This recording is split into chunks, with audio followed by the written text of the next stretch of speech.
எனக்கு அன்பான கர்த்தருடைய பிள்ளைகளை, ஆண்டவரும் உலக ரட்சகரும் ஆகிய இயேசு கிறிஸ்துவின் நாமத்தினாலே இந்த கால வேளையில உங்கள் எல்லாருக்கும் இருதயத்தின் ஆழத்திலிருந்து வாழ்த்துக்கள். சங்கீதங்களின் புஸ்தகம் 34:13 வசனத்தை வாசித்து இந்த நாளுக்காக நாம் ஜெபிப்போம். உன் நாவை பொல்லாப்புக்கும் உன் உதடுகளை கபட்டு வசனிப்புக்கும் விலக்கி காத்துக்குள். எனக்கு அன்பான கர்த்தருடைய பிள்ளைகளை, சங்கீதக்காரன் 34:13 வசனத்திலே சொல்லுகிறார், நம்முடைய நாவை பொல்லாப்புக்கு விலக்கி காத்து கொள்ளணுமா?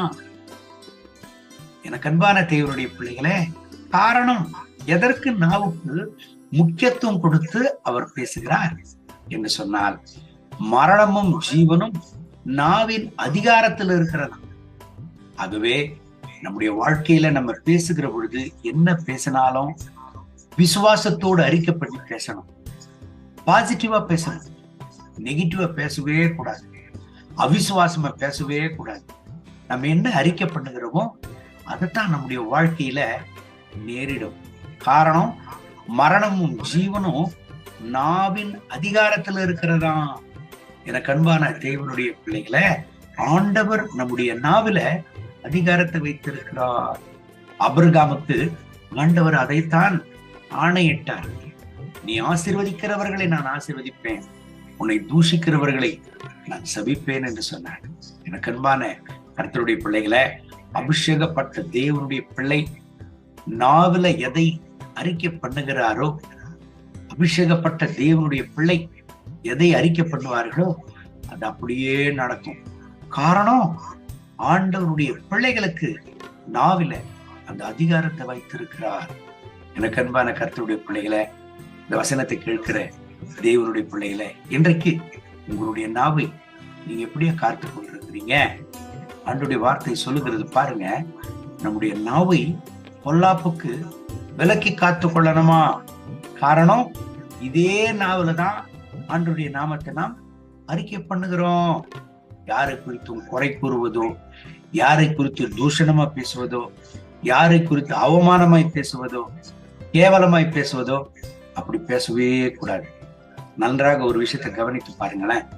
ஒரு அலுவலகமானாலும், அல்லது ஒரு குடும்பமானாலும், அல்லது ஒரு சமுதாயத்துல ஏதாவது எந்த விஷயமானாலும் ஒரு பிரச்சனை அப்படின்னு வருமானா, எதற்காக அந்த பிரச்சனை வந்திருக்கும் அப்படின்னு நம்ம அலைசு ஆராய்ந்து பார்க்கிற பொழுது அது நாவினாலதான் வந்திருக்கும். தேவையில்லாத வார்த்தைகள், தேவையில்லாத காரியங்களை குறித்து சம்பாஷணை செய்து பேசுகிறதுனாலதான் பிரச்சனைகளை உருவாக்கிறது.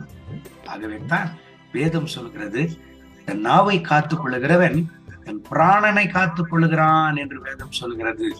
எனக்கு அன்பான கர்த்தருடைய பிள்ளைகளை, நம்முடைய நாவு எந்த அளவுக்கு ஜாக்கிரதையாக இருக்கிறதோ அந்த அளவுக்கு நம்முடைய வாழ்க்கை கூட பத்திரமாக சமாதானமாக இருக்கும். நம்முடைய நாவு எந்த அளவுக்கு பாதுகாப்பாக இருக்கிறதோ அந்த அளவுக்கு நம்முடைய வாழ்க்கை கூட சமாதானமாக இருக்கும். காரணம், நாவு நம்முடைய சரீரத்துல மிக முக்கியமான அவயவமாக இருக்கிறது. எனக்கு அன்பான கர்த்தருடைய பிள்ளைகளை, விசுவாசத்தோடு அறிக்கை பண்ணி பேசுங்க, நல்லதையே பேசுங்க, நல்லதையே அறிக்கை பண்ணுங்க. கர்த்தர் என்னை நடத்துவார், என்னை ஆசீர்வதிப்பார், என்னை கைவிடவே மாட்டார், அவர் என்னோடு கூட இருப்பார், இதுவரைக்கும் நடத்தினவர் இன்னமும் நடத்துவார் என்று அறிக்கை பண்ணி பேசுங்க. அவிசுவாசத்தோடு பேசவே வேண்டாம், விசுவாசத்தோடு பேசுவோம். அவிசுவாசத்தோடு பேசவே வேண்டாம். காரணம், நம்முடைய தேவன் வல்லமுள்ள தேவனாக இருக்கிறார். நம்முடைய நாவில விசுவாசத்தோடு அவரை குறித்து அறிக்கை பண்ணுகிற பொழுது அதை அவர் கனம் பண்ணுகிறவராக இருக்கிறார். இந்த வசனத்தின்படி கர்த்தர் உங்களை ஆசீர்வதித்து இந்த நாள் முழுவதும் நடத்துவராக. கண்களை மூடி ஜெபிப்போமா? அன்பின் ஆண்டவரே, எங்களுடைய வாழ்க்கையில நீர் எங்களுக்கு முக்கியமாக கொடுத்திருக்கிறதான இந்த நாவை ஜாக்கிரதையாய் காத்துக்கொள்ள எங்களுக்கு கிருபித்தார். ஆண்டவருடைய திருப்பிரசனம் எங்கள் மேல இறங்கி வருவதாக. என் தேவனே, எங்க நாவில நீர் மரணத்தையும் ஜீவனையும் வைத்திருக்கிறீங்க. ஆகவே அந்த ஜீவனையே அறிக்கை பண்ணி உமக்காக நற்சாட்சி உள்ள வாழ்க்கையாக வாழ்ந்து உமக்காக நிற்க கர்த்தர் எங்களுக்கு கிருபித்தார். வார்த்தையினாலே சகலவற்றையும் படைத்த எங்கள் ஆண்டவராக இயேசு கிறிஸ்து அதே வார்த்தைகளை அதிகாரம் நிறைந்ததாய் எங்கள் நாவலை வைத்திருக்கிறீர். ஆகவே நன்மையாக எங்கள் நாவை உபயோகப்படுத்த கர்த்தர் எங்களுக்கு நிரூபித்தார். கர்த்தருடைய திருப்பிரசன்னம் எங்கள் மேல இறங்கி வரட்டும். இந்த ஜபத்தில் இணைந்து ஜெபித்துக் கொண்டிருக்கிற ஒவ்வொரு கர்த்தருடைய பிள்ளைகளுக்காக ஜெபிக்கிறேன். இவர்களை ஆசீர்வதிங்க. ஆண்டவருடைய திருக்கரம் வெளிப்படட்டும் ஆண்டவரே. இவர்கள் வாழ்க்கையில காணப்படுகிற அசமாதானங்கள், பிரச்சனைகள், போராட்டங்கள், பாடுகள், வேதனைகள், வலிகள், வியாதிகள் எல்லாவற்றையும் அகற்றி போடும். கர்த்தருடைய ரத்தத்தினால் இவர்களை மறைத்துக் கொள்ளும். இரக்கத்தால முடிச்சுட்டும்.